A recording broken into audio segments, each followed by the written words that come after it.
క్రైస్తవుని యొక్క ప్రాముఖ్యమైనటువంటి ప్రథమమైనటువంటి పిలుపు శిష్యులుగా అవటం. క్రైస్తవునికి ఉన్నటువంటి మొట్టమొదటి పిలుపు ఆయన శిష్యులుగా అవటం. ఆయన శిష్యులు మాత్రమే సత్యములో ఉంటారు. ఆయన శిష్యులు మాత్రమే ఎవరైతే సత్యములో ఉంటారో వారు మాత్రమే స్వతంత్రులు అవుతారు. శిష్యత్వం చెయ్యని వాడు స్వతంత్రుడు కాడు. శిష్యత్వం చేయని వాడు స్వతంత్రిగా లేకపోతే ఎవరిపైనా ఆధారపడిన వాడుగా ఉండడు. వాడు ఇంకా పాపదాస్యంలోనే ఉన్నాడు. వాడు ఇంకా చీకటిలోనే ఉన్నాడు. నేను రక్షింపబడ్డాను చెయ్యెత్తి అని అనుకుంటున్నాడు. ఆ భ్రమలో ఉన్నాడు. మరి కూర్చున్న వాళ్ళు ఎంతమంది ఉన్నారో నాకు తెలియదు. అలాంటి భ్రమలో మనం జాగ్రత్తగా ఒకసారి ఆలోచించాలి. ప్రభు హృదయాంతరంగములను ఎరిగినవాడు. ప్రభు హృదయంలో ఉన్నటువంటి మన ఆలోచనలను ఎరిగినవాడు. ప్రభు మన హృదయంలో మనం చేస్తున్నటువంటి ఆలోచనలను చూస్తాడు, వింటాడు. మన హృదయంలో ఒక ఆలోచన పుట్టడానికి ముందే ఆయన ప్రభువు తెలుసు, ఈ బతుకు ఇది, వీడిలా ఆలోచిస్తాడు అని. మనము భూమి ఆకాశములు సృజించక మునుపే యేసు మనల్ని ఆయన చూశాడు కాబట్టి మనల్ని ఆయన ఎన్నుకున్నాడు. మనం ఏమనుకుంటాము అంటే, మనం విశ్వాసం అయ్యాము అంటే నేను ఎర్రగా ఉన్నా కాబట్టి నన్ను ప్రభు ఎన్నుకున్నాడు అనుకుంటాం కొంతమంది. నన్ను ఎన్నుకోక తప్పదు. నేను రక్షింపడకపోతే ఇంకా ప్రపంచంలో ఎవడు రక్షింపబడ్డు? ఎందుకంటే నేను అంత గొప్ప మంచోడిని కదా. ఏం తప్పు చేసినా నా నేను అని అడుగుతారు. ఏం తప్పు చేసినా? ఎవరికి ఏమీ లోటు చేయలేదే, అంత మంచిగానే ఉంటేనే. నువ్వు ఏం చేశావు అన్న దానిపైన నీ రక్షణ లేదమ్మా. నువ్వు ఏం చెయ్యలేదు అన్నదానిపైన కూడా నీ రక్షణ లేదు. ఉదయం మనం విన్నట్లుగా ఉచితంగా దేవుడు మనకు రక్షణ అనే భాగ్యాన్ని ఇచ్చాడు. ఆయన నీ కోసం, నా కోసం, నీ పాపాల కోసం, నా పాపాల కోసం సిలువ పైన చనిపోయిన కారణంగా మనకు రక్షణ వచ్చింది. ఉచితం, ఫ్రీ. అయితే అక్కడితోనే ఆగిపోలేదు కథ, ఇంకా ఉంది కథ. కథ ఏంటి అంటే, ఉచితంగా వచ్చినటువంటి ఈ రక్షణకు అనుగుణంగా మనం నడుచుకోవాలి. ఉచితంగా ఇచ్చినటువంటి ఈ రక్షణకు అనుగుణంగా మనం నడుచుకోవాలి.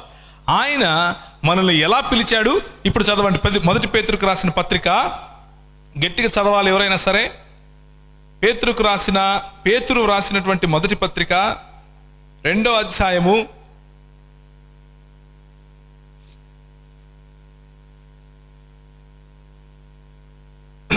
9వ వచనం చదువుతారా ఎవరన్నమ్మా గట్టిగా? 2వ అధ్యాయము 9వ వచనం. అయితే మీరు చీకటిలో నుండి ఆశ్చర్యకరమైన తన వెలుగులోనికి మిమ్మును పిలిచిన వాని గుణాతిశయములను ప్రచురము చేయు నిమిత్తము ఏర్పరచబడిన వంశము, రాజులైన యాజక సమూహము, పరిశుద్ధ జనము, దేవుని సొత్తైన ప్రజలై ఉన్నారు. మనం ఏంటి? What is our identity?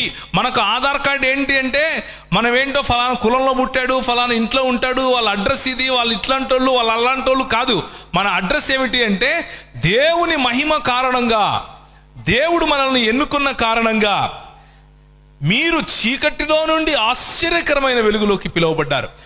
మీరు చీకట్లో నుండి ఆశ్చర్యకరమైన వెలుగులోకి పిలువబడిన తర్వాత ఇంకా నువ్వు చీకట్లోని జీవిస్తూ ఉంటే ఒకవేళ, అప్పుడు నువ్వు ఆశ్చర్యకరమైన వెలుగుకు పిలువబడనట్లా?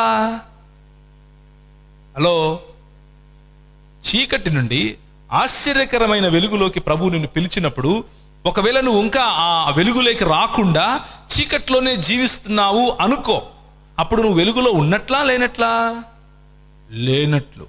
రక్షింపబడ్డాను అని అనుకుంటున్నావు అంతే.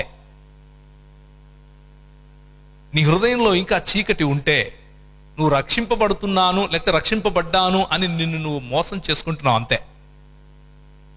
పొరపాటును కూడా ఫాల్స్ ఐడెంటిటీలో ఉండకూడదు. ఒక ఆయన ఏం చేశాడంటే, వాళ్ళ నాయన, ఒరే నువ్వు 10th క్లాస్ పాస్ అయినావు కదా అని చెప్పేసి మంచిది ఒకటి మోటార్ సైకిల్ కొనిచ్చినాడు. ఈ మధ్య 250 cc 300 cc మోటార్ సైకిల్ వస్తున్నాయి కదా, KTM అని, అదే ఇది బజాజ్ పల్సర్, ఇంకా ఏమేమో వస్తాయి. మంచి జీన్స్ వేసుకుని అద్దాలు పెట్టుకుని ఇట్లనే మీ ఊరికాడనే అనుకోండి, ఆడవాళ్ళ ఎవరో ఒక పాప కాలేజీకి పోతుంది, ఆ పాపకు చూపించాలి. ఇప్పుడు బండి వేసుకొని వస్తున్నాడు, సౌండ్ వస్తుంది. కానీ ఒక సమస్య ఉంది అక్కడ. ఏంటంటే ఆ పాప ఇంటికాడ ఒక స్పీడ్ బ్రేకర్ ఉంది. ఇంతెత్తుంటుంది అది. ఆడికి రాను బ్రేక్ కొట్టాల్సి వస్తుంది. ఎందుకు? స్పీడ్ బ్రేకర్ ఉంది. స్పీడ్ బ్రేకర్ ఉంటే బ్రేక్ కొట్టక తప్పదు కదా. బ్రేక్ కొడుతున్నాడు, ఆ పాప చూసేళ్ళకు మళ్ళీ మామూలు స్కూటర్ పోయినట్టే పోతుంది, టుక్ టుక్ టుక్ టుక్. మళ్ళీ స్పీడ్గా వస్తాడు, ఆడికి వచ్చి బ్రేక్ కొట్టి మళ్ళీ స్కూటర్ మాదిరి పోతున్నాడు మెల్లిగా. ఈ పిల్లోడు అనుకున్నాడు, అబ్బా ఏదో ఒకటి చేసి 90లో పోవాలనుకున్నాడు. 90కి తగ్గేదే లేదు ఈరోజు అనుకుని ఆడదానికి వచ్చి కళ్ళు పూసుకున్నాడు. ఈడ స్పీడ్ బ్రేకర్ లేదు అనుకున్నాడు మనసులో. ఏమనుకున్నాడు? స్పీడ్ బ్రేకర్ లేదు అనుకున్నాడు. స్పీడ్ బ్రేకర్ ఏం యవనస్తులు ఉన్నారో లేరా ఇక్కడ? నాకేం వినపడడం లేదే, అంతా మనం చేసేదే, కొత్తదేం చెప్పట్లేదు నేను. ఈడ స్పీడ్ బ్రేకర్ లేదు అని మనసులో 10 సార్లు అనుకున్నాడు. లేదు లేదు లేదు అని 90 మీద వచ్చి ఫడాక్క నిలబడు. ఎక్కడుంటాడు ఆ తర్వాత? ఏం చెప్పినావమ్మా? ఆసుపత్రిలో ఉంటాడంట. ఆసుపత్రిలో ఉంటాడంట. చీకటి నుంచి వెలుగులోకి నన్ను పిలిచాడు పిలిచాడు పిలిచాడు అని మనసులో అనుకుంటే సరిపోదు. ఆసుపత్రిలో ఉంటాం. నిజంగా వెలుగులోకి రావాలి. నిజంగా వెలుగులోకి రాకుండా నన్ను పిలిచేసాడు అని చీకట్లోనే ఉంటే మన బతికేమవుతుంది? అదే అవుతుంది. కళ్ళు మూసుకుని స్పీడ్ బ్రేకర్ మీద 90 మీద తోలితే ఏమవుతుంది? అదే అవుతుంది. కాబట్టి ఇచ్చకపు మాటలు చెప్పే వాళ్ళ మాటలు వినాల్సిన అవసరం లేదు. మీరు సంఘముగా ఏ పునాది మీద అయితే కట్టబడారో అది నిజమైన పునాది. మీ పితరులు ఏ పునాది మీద అయితే కట్టబడ్డారో అది నిజమైన పునాది. మీ పితరులు ఏ ప్రభువునైతే నమ్మారో నిజమైన ప్రభువు. కొత్తగా ఒకరు వచ్చి నువ్వు ఏం పాపం చేసినా పర్లేదు, పరలోకం టక్కన పోతావు అని అంటే దొంగ నోటు. ఏం నోటు చెప్పండి? దొంగ నోటు. ఆ దొంగ నోట్లు తీసేయడానికి మోదీ ప్రభుత్వం ఏం చేసింది? నోట్బందీ పెట్టింది. ఈ నోటుబందీ యేసు ప్రభు ఎప్పుడు పెట్టాడు? ఏంటంటే అది వాక్యం. వాక్యం పెడితే చాలు, ఏది దొంగ నోటు ఏది కరెక్ట్ నోటు బయటకు వచ్చేస్తుంది. ఇట్లా మనకి ఏ ఏటీఎంలో అవసరం లేదు, ఏ మెషిన్లో అవసరం లేదు. అయితే వాక్యం తెలిసిండాలమ్మా. వాక్యం తెలిసిండకపోతే దొంగ నోట్లు చాలా వస్తాయి.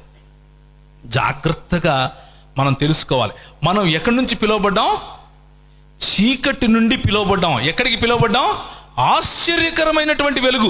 మనం ఇక్కడికి వస్తే అంత ఆశ్చర్యమే. అబ్బా ఇంత వెలుగైన జీవితమా, నేను ఎందుకు ఇది పోగొట్టుకున్నాను? ఇంత వెలుగుకరమైనటువంటి జీవితాన్ని పోగొట్టుకునే విధంగా నేను ఎందుకు పాపంలో ఉన్నాను, ఎంత పాపంలో బతికాను అని అనిపిస్తుంది. అలాంటి జీవితం ప్రతిరోజు జీవిస్తాం. అలాంటి ప్రతి క్షణము కృతజ్ఞతతో ప్రభువును మనం వెంబడిస్తాం, విధేయతతో ప్రభువును వెంబడిస్తాం. ఎప్పుడు? మన ఆధార్ కార్డు తెలిస్తే, మన నెత్తి మీద ఏం రాస్తుందో తెలిస్తే, మన ఇంటి పేరు ఏంటో తెలిస్తే, మన అసలు పేరేంటో తెలిస్తే తెలుస్తుంది. లేకపోతే ఆ గవర్నమెంట్ ఆసుపత్రిలో పిల్లలకు నంబర్లు వేస్తారే, బెడ్ నెంబర్లు వేస్తారు, ఫలానాడు పిల్లోడు. ఎందుకంటే పేరు పెట్టింటారు కదా, అప్పుడు నంబర్లు మార్చేస్తే పిల్లలు మారిపోతారు. అట్లయితుంది మన బతుకు. ముందు మనం ఏం తెలుసుకోవాలి అంటే మనము ఎవరము, ఎక్కడి నుండి పిలువబడ్డాం, ఎక్కడికి పిలువబడ్డాం. మనము చీకటి నుండి ఆశ్చర్యకరమైన తన వెలుగులోనికి మనం పిలువబడ్డాం. ఆయన గుణాతిశయములను ప్రచురము చేయటానికి పిలువబడ్డాం. నేను ఇంతకుముందు చెప్పినట్లుగా మీరు మీ వేల్పుల, లేకపోతే వారు వారి వేల్పుల వంటి వారైరి. మన వేల్పు, మన రాజు, మన దేవుడు, మన దేవుని యొక్క గుణం ఏంటమ్మా చెప్తారా ఎవరైనా? 1-2 చెప్పండి. ఏమై ఉన్నాడు ఆయన? సార్వభౌముడు. మనం సార్వభౌములం అవ్వగలుగుతామా? కాలేం. మరి ఎట్లా? కొన్ని గుణలక్షణాలు ఆయన మనకు ఇవ్వగలుగుతాడు, కొన్ని గుణలక్షణాలు ఇవ్వడు. ఉదాహరణకు మనం సార్వభౌములం కాలేం, మనం అన్ని తెలుసుకునే వాళ్ళం కాలేం, మనం అన్ని చేయగలిగిన వాళ్ళం కాలేం, మనం అన్నిట్లోనూ మనం ఏది చెప్తే అదే జరిగేది కాదు. అది దేవుడు మాత్రమే. కానీ కొన్ని ఇస్తాడు. ఎలాంటివి? ఆయన ప్రేమామయుడు. మనం కూడా ప్రేమించగలమా లేదా? ప్రేమించగలమా లేదా? రక్షించేవాడు ఏం చేయాలి? రక్షణ పొందినవాడు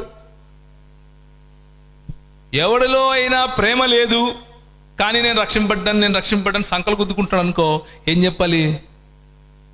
ఒరే నాయనా, దేవుని గుణాతిశయములను ప్రచురం చేయటానికి మనం పిలువబడ్డాంరా. దేవుని గుణాతిశయం ఏంటిది? ప్రేమించే గుణం. దేవునికి క్షమించే గుణం ఉంది. ఇక్కడ మనం మనసులో ఏం పెట్టుకున్నాం? కోపం పెట్టుకున్నాం. మనసులో కక్ష పెట్టుకొని ఉన్నాం. మనసులో హేట్రెడ్ అంటే అసహ్యం, అవతలి వాడిని అసహ్యించుకునే గుణం పెట్టుకున్నాం. రక్షింపబడిన వాళ్ళ జాబితాలోకి వస్తామా? ఏమ్మా వస్తామా రామా? ఏమయ్యా చెప్పట్లేదు, ఇంకా నువ్వు ఇట్టని చెప్తే ఏం చెప్తాం సార్, ఇంటికి పోతామంటారా? వాక్యం అయితే ఇదే చెప్తా సార్. నువ్వు రక్షింపబడినావులే అని అనుకుని మనసులో ఇంకా అదే కుళ్ళు, అదే చీకటి, అదే కంపు పెట్టుకుని ఉంటే ప్రభు అంటాడు, నువ్వు అసలు ఎవడో నాకు తెలియదు అంటాడు. ప్రభువా నీ నామం పేరిట మేము చర్చి కట్టిలే ఆడ 3 రాష్ట్రాలకు దగ్గర, అసలు నువ్వు ఎవడో నాకు తెలియదు. ప్రభువా పైన సిలువ పెట్టినాం, స్టార్ కూడా పెట్టినాం, నువ్వు ఎవడో నాకు తెలియదు. ప్రభువా నా కొడుకు పేరు పెట్టిన ఎడ్వర్డ్ అని, నువ్వెవరో నాకు తెలియదు. ప్రభువా మా నాయన పేరు ఏలియా, మర్చిపోయినావా, నువ్వెవరో నాకు తెలియదు. అర్థమవుతుందా? మన హృదయంలో చీకటి కంపు పెట్టుకుని మనం ప్రభు దగ్గరికి వచ్చి నేను రక్షింపడ్డాను అంటే సంకలు గుద్దుకుంటే ఏమీ రాదు, కంపు తప్ప. ఆమోసు గ్రంథం 7వ అధ్యాయం, ఆమోసు గ్రంథము 7వ అధ్యాయము 7 నుంచి 8 వరకు గట్టిగా ఎవరైనా చదువుతారమ్మా? మరియు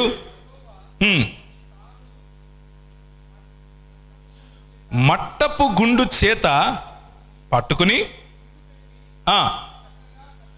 చక్కగా కట్టబడిన ఒక గోడ మీద నిలువబడి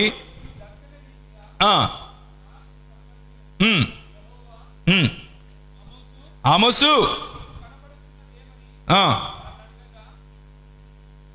చెప్పండి.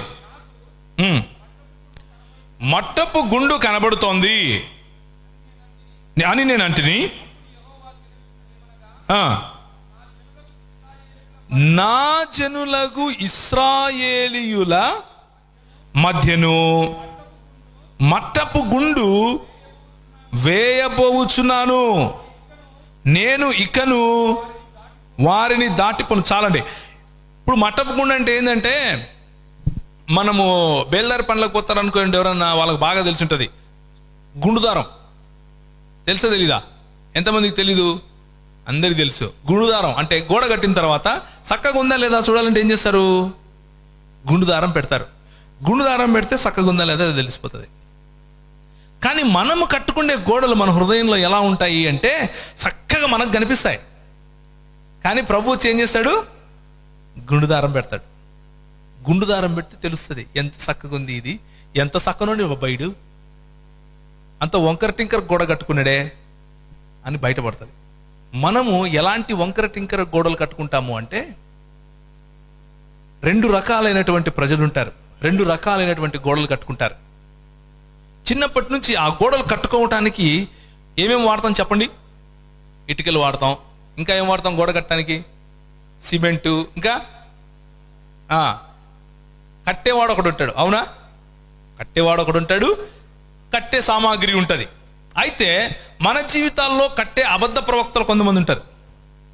అబద్ధ ప్రవక్తలు అంటే, నీకు ఇక్కడ చలి పెడుతుంది, ఆకలి అవుతుంది, కానీ వస్తారు, ఓ ఇశ్రాయేలు తినుము త్రాగుము సుఖించుము, అంతా హ్యాపీగా ఉంది, ఇంటికి పోయి పండుకొని ఆయన అంటాడు. ఆడేవాడు అబద్ధ ప్రవక్త. చిన్నప్పుడు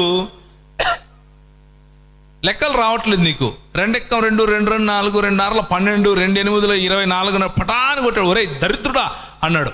నీ మైండ్లో ఏం పడింది? దరిద్రుడా అంటే నేను దరిద్రుణ్ణి అని డిసైడ్ అయిపోయావు. అదేంటి? అబద్ధ ప్రవక్త. నువ్వు నడుచుకుంటూ పోతా ఉంటే, ఏంది నీ ముక్కు కట్టుందే అంటే, నేను నా ముక్కు బాగలేదు అని డిసైడ్ అయిపోతాను. ఫస్ట్ ఏం డిసైడ్ అవుతాను? నా ముక్కు బాగలేదు అని డిసైడ్ అవుతాను. జీవితాంతము అదే ఉంటుంది నా మనసులో, నా ముక్కు బాగలేదు, నా ముక్కు బాగలేదు, నా ముక్కు బాగలేదు. ఎవడో అంటాడు, రే కరుడా ఇట్రా, వాడు 20,000 పెట్టైనా సరే తెల్లగా కావడానికి మందులు కొంటా ఉంటాడు, జీవితాంతం ఉంటాడు. ఎందుకు? ఎవరో అన్నారు కర్రోడా అనే. ఇవన్నీ ఏంటి అంటే అబద్ధ ప్రవక్తలు పలికే మాటలు. యవనస్తులు జాగ్రత్తగా వినాలి. ఇవన్నీ అబద్ధ ప్రవక్తలు పలికే మాటలు. నీ కులం మంచిది కాదు, నీ పుట్టుక మంచిది కాదు, మీ ఇంట్లో వాళ్ళు మంచోళ్ళు కాదు, నువ్వు మంచోనివి కాదు, నీ గుణం మంచిది కాదు, నువ్వు అందంగా ఉండవు, నీ పేరేంద్ర అట్టింది, ఏం పేర్రా నీ పేరు, సిగ్గు లేదు. ఇవన్నీ అబద్ధ ప్రవక్తలు పేర్చే సిమెంట్. మనము దానికి అలాంటి రిజెక్షన్, అంటే అలా మనల్ని ఎవరైతే మనల్ని ఆకర్షించుకుని, ఎవరైతే మనల్ని హత్తుకు చేర్చుకుని, ఎవరైతే మనల్ని కౌగిలించుకోవాలి అని ఆశపడతామో, ఎవరి దగ్గరికి అయితే పరిగెడతామో, తల్లి దగ్గరికి పరిగెడతాం, అమ్మా జై పో తపా అని పడుతుంది. అబద్ధ ప్రవక్త ఒక అబద్ధాన్ని మన మనసులో నాటాడు. ఏమని? నేను అమ్మా అని పరిగెట్టుకుంటూ వెళ్ళి కౌగిలించుకుంటే ఏమొస్తుంది? నాకు ఇర్ర మీద దెబ్బ వస్తుంది అని మనసులో ఏమైంది? లాయ్, అబద్ధం ఒకటి పేర్చుకుంటాను. మళ్ళీ ఒకసారి పరిగెడితే స్నేహితుల దగ్గరికి, ఎరా బాగున్నావా అంటే, బాగుండేంద్రా సిగరెట్ తీసుకుని. నేను సిగరెట్ తాగనరా. సిగరెట్ తాగువా? ఈడోడు రేడు, పిచ్చోడు రేడు. అంటే సిగరెట్ తాగనివాడు ఎవడు? పిచ్చోడు అని నా మైండ్లో ఏమైంది? రికార్డ్ అయింది. అబద్ధ ప్రవక్తలు. వాళ్ళు నీ ఫ్రెండ్స్ కావచ్చు, మీ తల్లిదండ్రులు కావచ్చు, మీ ఊరి పెద్దలు కావచ్చు, మీ సంఘ పెద్దలు కావచ్చు. ఇంకా సంఘ పెద్దల గురించి చెప్తే చాలా ఉందిలే, మళ్ళా రానిరు నన్నిడికి. నాకు అదే పరిస్థితి. నేను రక్షణ పొంది ఒకరోజు జీన్స్ ప్యాంట్ వేసుకుని బాగా పైకి దుఃఖని అద్దాలు పెట్టుకుని పోయినా. చర్చికి పోతే పిలిచినాడు, ఇక్కడ రా అన్నాడు. ఏం సారా, ఏమి ఇటు వచ్చినవే అన్న. అంటే వాక్యం విందామని వచ్చినావా? వాక్యం విందామని వచ్చినావా? ఆడపిల్లలు చూడడానికి వచ్చినావా అన్నాడు. ఆడపిల్లలు చూడడం ఏంటి సార్? వాక్యం చూడడానికి వచ్చినా, వాక్యం వినడానికి వచ్చినా. మొన్న రక్షణ పొందినాడు జీన్స్ ప్యాంట్ వేసుకుంటాడు పో అన్నాడు. అబద్ధ ప్రవక్త ఏమని చెప్పాడు? రక్షింపబడిన వాడు స్టైల్గా ఉండకూడదు, రక్షింపబడిన వాడు చక్కగా జీవించకూడదు, రక్షింపబడిన వాడు సంపాదించకూడదు, రక్షింపబడిన వాడు అందంగా ఉండకూడదు. ఎలా ఉండాలి? పొడుగ్గా ముఖం పెట్టుకొని గాడిదల మాదిరి నడుచుకుంటూ పోవాలి. మనం ఇచ్చే నిర్వచనాలు మారిపోయాయి. రక్షింపబడిన వాళ్లకు నిర్వచనం మారిపోయింది, ప్రేమకు నిర్వచనం మారిపోయింది, స్వీకృతికి నిర్వచనం మారిపోయింది. ప్రతిదానికి ఏం మారిపోయింది? నిర్వచనం అంటే డెఫినిషన్ మారిపోయింది. ఈ అబద్ధ ప్రవక్తలతో మనం జాగ్రత్తగా ఉండాలి. వారి ఫలములను బట్టి మీరు వారు తెలుసుకుందరు అని ప్రభు మనకి ఏం చెప్పాడు? మాట చెప్పాడు మత్తయి సువార్తలో. మీరు వారు ఫలములను బట్టి వారిని తెలుసుకుంటారు. మన ప్రభు ఫలములు ఏంటివి? ప్రేమ.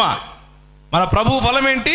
క్షమాపణ. మన ప్రభు దయాళుత్వము. మన ప్రభు ఫలం ఏంటి? దీర్ఘశాంతము, ప్రేమ, దయాళుత్వము లేకుండా మన పైన నువ్వు అట్లాంటోడివి, నువ్వు ఇట్లాంటోడివి, నువ్వు ఇట్లాంటోడివి, నువ్వు అట్లాంటోడివి అని ఒకటి తర్వాత ఒకటి ఇటుక పెట్టి మనం ఏం చేస్తున్నారు? గోడలు కడుతున్నారు. ప్రభు వచ్చి మట్టపు గుండు పెడితే ఆ గోడ చక్కగా లేదు అని మనకు తెలిసిపోతా ఉంది. మనకు ఆ గుండు దారం ఏమిటి అంటే దేవుని వాక్యం. దేవుని వాక్యం ఏం చెప్తా ఉందంటే, నువ్వు కర్రోను కాదు, జీవపు వెలుగులోకి పిలువబడిన వాడు. నువ్వు ముక్కు వాగలేదు అంటున్నాడా? నిన్ను దేవుడు తన స్వరూపంలో చేశాడమ్మా. నీకు అర్థమవుతుందో లేదా? అందుకనే యోహాను సువార్త 8లో మనం చదివాం, మీరు నా యందు నిలిచి ఉండుడి, సత్యము మిమ్మల్ని ఏం చేస్తుంది? స్వతంత్రులుగా చేస్తుంది. ఏంటి సత్యం? ఇప్పుడు చెప్పండి. మీరు ఎవరి స్వరూపంలో పుట్టారు? దేవుని స్వరూపంలో పుట్టారు. మీరు చీకటి నుండి ఆశ్చర్యకరమైనటువంటి వెలుగులకి పిలువబడిన వారు. రక్షణ అంటే ఇదే. రక్షణ అంటే యేసు ప్రభువు నన్ను చీకటి నుంచి ఆశ్చర్యకరమైన వెలుగులోకి నన్ను పిలిచాడు. నేను ఇప్పుడు ఆశ్చర్యకరమైన వెలుగుకు సంబంధించిన వాడిని. ఆశ్చర్యకరమైన వెలుగులో నేను జీవిస్తున్నాను. వెలుగులో ఉంటే బట్టలు ఊడదీసినట్లే. మళ్ళీ వినండి, వెలుగులో ఉంటే తేట తెల్లగా ప్రతి ఒక్కటి తెలుస్తుంది. ఏంటి ఈ వెలుగు అంటే? ఇప్పుడు చూడండి, మొదటి యోహాను ఎవరికైనా తెలిసి ఇది నోటికొచ్చుంటే చెప్పండి అమ్మా ఎవరన్నా. యోహాను రాసిన మొదటి పత్రిక 1వ అధ్యాయము 7వ వచనం. అయితే ఆయన వెలుగులో ఉన్న ప్రకారము మనమును వెలుగులో నడిచిన ఎడల మనము అన్యోన్య సహవాసము గలవారమై ఉందుము. అప్పుడు ఆయన కుమారుడైన యేసు రక్తము ప్రతి పాపము నుండి మనల్ని పవిత్రులుగా చేయును. ఎప్పుడు అమ్మా ప్రతి పాపము నుండి మనల్ని పవిత్రులుగా చేసేది? ఆయన రక్తము సహవాసములో ఉన్నప్పుడు.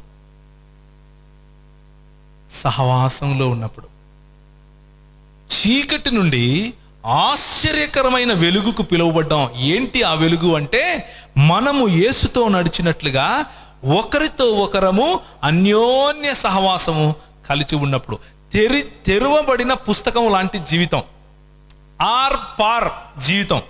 నువ్వు 10 మంది ముందున్నా ఒకటే జీవితం, ఒంటరిగా ఉన్నా ఒకే జీవితం. నీ సెల్ ఫోన్ అందరి ముందు తెరిచినా అదే ఉంటుంది, నీవు ఒక్కని ఉన్నప్పుడు తెరిచినా అదే ఉంటుంది. నీవు మాటలు 10 మంది ముందు ఎలా మాట్లాడతావో ఒంటరిగాను అలా మాట్లాడతావు. నీ ఆలోచన 10 మంది ఎలా ఉంటుందో ఒంటరిలోనూ అదే అలాగే ఉంటుంది. ఇప్పుడు చెప్పండి, రక్షింపబడిన వారా మీరు కాదా? మీ సహవాస జీవితం ఎలా ఉంది? సహవాసంలో అన్యోన్య సహవాసం లేదు, కానీ నేను రక్షింపబడిపోయాను అని సంకలు గుద్దుకుంటున్నారా? అబద్ధ ప్రవక్త మీకు ఎలాంటి గోడలు కట్టాడు మీ హృదయంలో? దేవుని మట్టపు గుండు వాక్యము పెట్టి చూపిస్తే అంత వంకర టింకరగా కనిపిస్తా ఉందా మీకు? దేవుడు అన్నాడు, మన ప్రభు అన్నాడు, ఇసుక మీద కట్టబడిన ఇల్లు ఏమైపోతుందంట? ఏమవుతుంది? కూలిపోతుంది.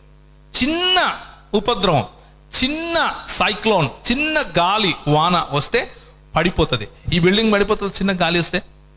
ఎందుకు పడిపోదు? గట్టి పునాది కాబట్టి. మన గట్టి పునాది ఏంటి?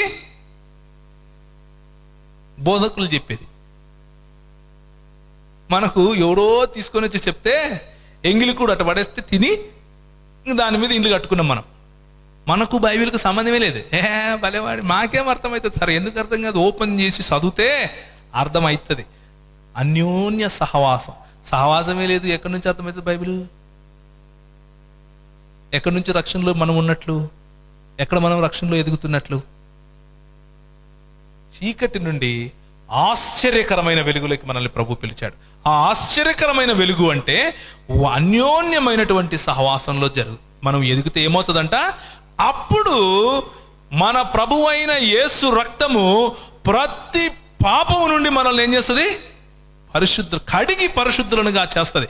మనం ప్రతిరోజు ఒకరితో ఒకరు అన్యోన్యంగా మాట్లాడుకున్నప్పుడు, ఒకరితో ఒకరు అన్యోన్యంగా ప్రేమించుకున్నప్పుడు, మాట్లాడుకున్నప్పుడు, పలకరించుకున్నప్పుడు, ప్రార్థన చేసినప్పుడు, కలిసి సుఖదుఖాల్లో పాలుపంచుకున్నప్పుడు, చనిపోయినప్పుడు ఒకరికి సహాయం చేయటం, ఆనందంగా ఉన్నప్పుడు వారికి తోడుగా ఉండటం, ప్రతి విషయంలోనూ క్రైస్తవులముగా మనం అన్యోన్యమైనటువంటి సహవాసం కలిగి ఉన్నప్పుడు మనలో తప్పులు బయటికి కనిపిస్తాయి, మనలో ఉన్నటువంటి లోపాలు బయటికి కనిపిస్తాయి, ఎదుటివాడిలో ఉన్నటువంటి లోపాలు బయటికి కనిపిస్తాయి. ప్రేమపూర్వకంగా సరిచేసే అవకాశం ఉంటుంది, మనకు సేవ ప్రేమపూర్వకంగా సరిదిద్దుకునే అవకాశం మనకు ఉంటుంది. అప్పుడు ప్రతి దినము ప్రభు పాదాల దగ్గరికి వెళ్ళి, అయ్యా ఈ చోట నేను ఎదగాలయ్యా, ఆయన ఆ పాపం కడుగుతాడు.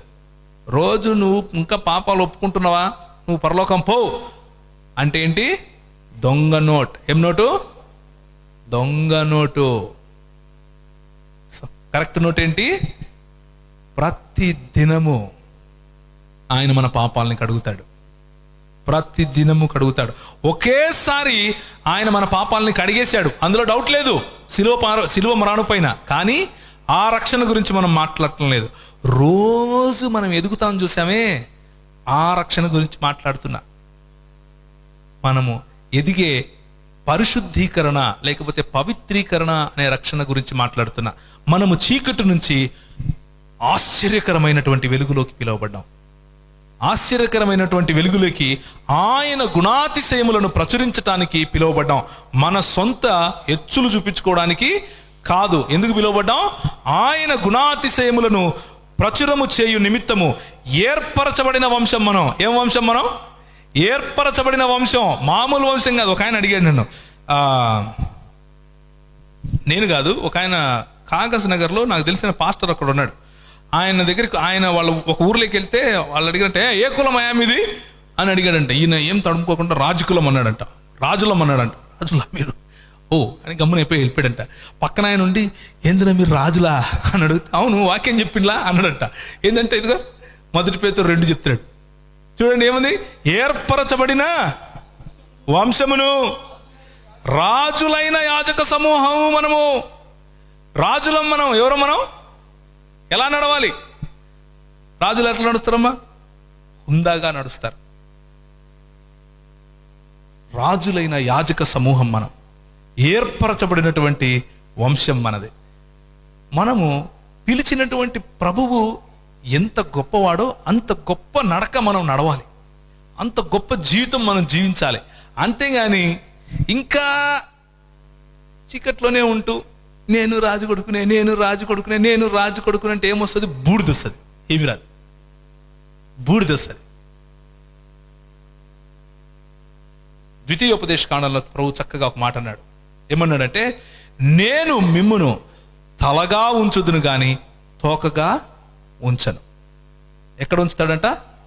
తలగా ఉంచుతాడంట, తోకగా ఉంచడంట. కానీ మన చూపులు తలగా ఉన్నాయా ఈరోజు? మన నడతలు తలగా ఉన్నాయా ఈరోజు? మీ చదువుల్లో మీరు తలలుగా ఉన్నారా ఈరోజు? మీ ఉద్యోగాల్లో తలలుగా ఉన్నారా ఈరోజు? మీ చేతి పని చూస్తే అబ్బా శబాష్ వీడు తలగా ఉన్నాడ్రా అంటారా? ఆలోచించండి. రక్షింపబడటం అంటే ఏదో ఒకరోజు చెయ్యెత్తేసేయటం కాదమ్మా.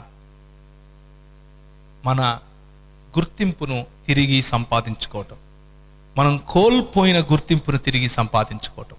మనం రాజులైన యాజక వంశముగా ప్రభు మనల్ని ఏర్పరచుకుంటే మనం వెళ్ళి సాతానుకు మన ఒళ్ళప్పగించాం.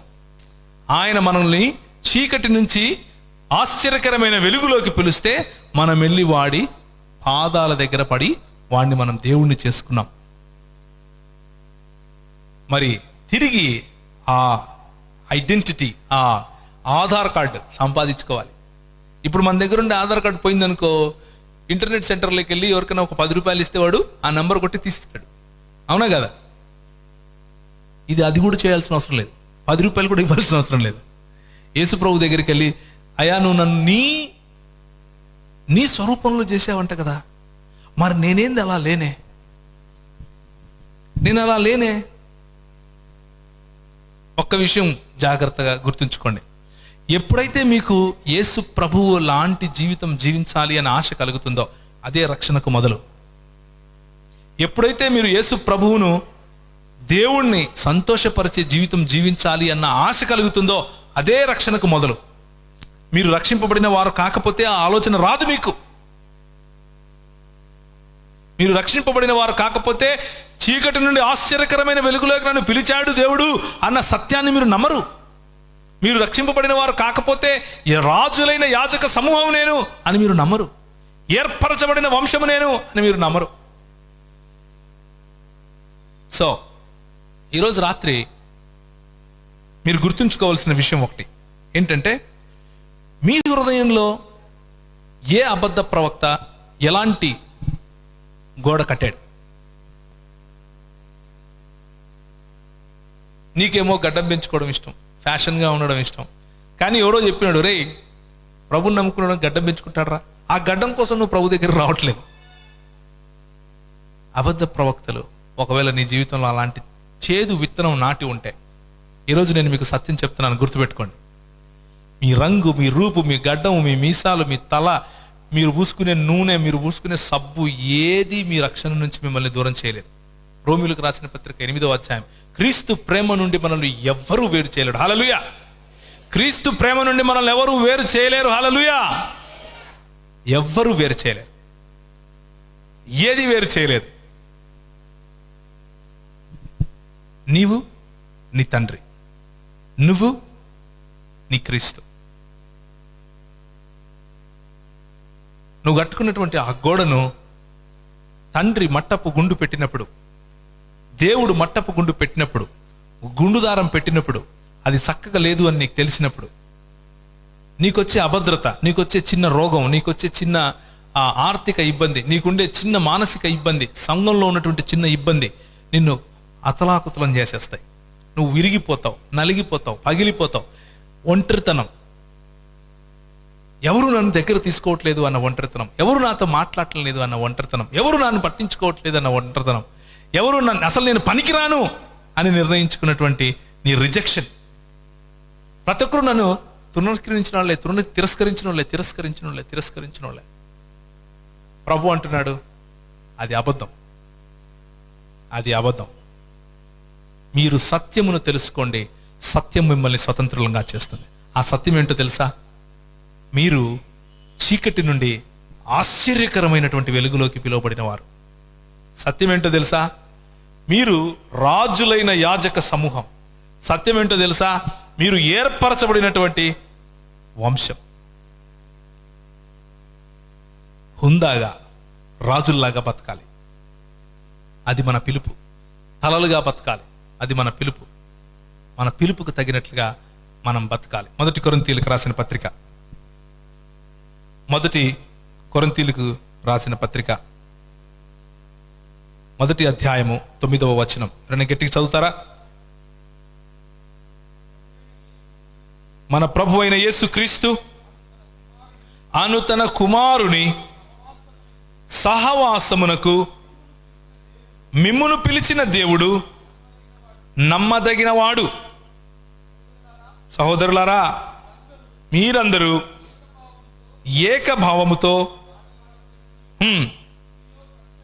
కక్షలు లేక, ఏక మనస్సుతోనూ ఏక తాత్పర్యముతోనూ మీరు సన్నద్ధులై ఉండవలెననియు మన ప్రభువైన యేసుక్రీస్తు పేరట మిమ్మల్ని వేడుకొనుచున్నాను. మన ప్రభువైన యేసుక్రీస్తు అన్న తన కుమారుని సహవాసమునకు మనల్ని పిలిచినటువంటి దేవుడు నమ్మదగినవాడు. మన రక్షణ కొనసాగింపు కూడా ఆయన చేయడానికి నమ్మదగినవాడు. ఆయన పైన ఆనుకుంటే చాలు. క్రైస్తవ జీవితం అంటే చాలా సింపుల్ అమ్మా, చాలా సింపుల్. ఏంటంటే నమ్మదగిన దేవుణ్ణి ఆనుకుని ఉండటం, అంతే. ఫుల్ స్టాప్, ఇంకేమీ లేదు. నువ్వు నమ్మిన దేవుణ్ణి ఆనుకొని ఉంటే చాలు, మిగిలిందంతా ఆయన చూస్తాడు. ఆయన చెప్పింది చేసుకుంటూ వెళ్ళిపో. మొదట ఆయన రాజ్యమును ఆయన నీతిని వెతుకుము, ఇవన్నీ ఏం చేస్తాయి? ఆటోమేటిక్గా వస్తాయి నీ వెనక. వాక్యము అనే మట్టపు గుండు నీ హృదయంలో ఈరోజు పెడుతుంటే నీకు ఎలా అనిపిస్తూ ఉంది? నీ గోడ చక్కగా తిన్నగా ఉందా, లేక వంకర టింకరగా ఉందా? నీ గోడ వాక్యం అనే సత్యం మీద నువ్వు కట్టుకున్నావా నీ హృదయంలో, లేక అబద్ధ ప్రవక్తలు వేసినటువంటి చేదు బీజం పైన కట్టుకున్నావా? నిన్ను నువ్వు చులకనగా చూసుకుంటున్నావా? నిన్ను నువ్వు తగ్గించి చూసుకుంటున్నావా? నిన్ను నువ్వు నేనెందుకు పనికిరాను అని అనుకుంటున్నావా? నిన్ను నాలో ఇంకా మంచితనం లేదు లేదు లేదు లేదు అని అనుకుంటున్నావా? ప్రభు అంటున్నాడు, నీవు చీకటి నుంచి ఆశ్చర్యకరమైన వెలుగులోకి పిలువబడిన వాడు. నీవు ఏర్పరచుకొనబడినటువంటి వంశము, మీరు రాజుల సమూహం, రాజులైనటువంటి యాజక సమూహం. తలలు వంచుకుంటే ప్రార్థన చేసుకుందాం.